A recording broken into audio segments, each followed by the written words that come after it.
دفاع واقف صح على الصدر بهدوء من رقم 8 اللي بقول لكم عليه نيونزيما لاعب منتخب رواندا، الى أليكس، الى ميدو، واول اهداف اللقاء. اخيرا بيسجل احمد حسام ميدو، اخيرا لم يكن احمد حسام ميدو متسلل، وكرة عرضية جميلة أليكس موندومو، وميدو بضربة رأس يسجل اول اهداف اللقاء. حتى فرحة اللاعبين تشعر ان هم متكتفين ومقيدين بحالة الحزن اللي عاشتها مصر عموما والرياضة المصرية خصوصا. واضح تماما تماما تماما.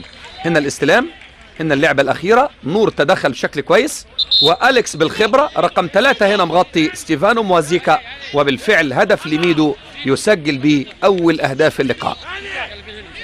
كده نادي الزمالك لو انتهت المباراة وهو متقدم 1-0 الزمالك يصعد إلى دور ال 32.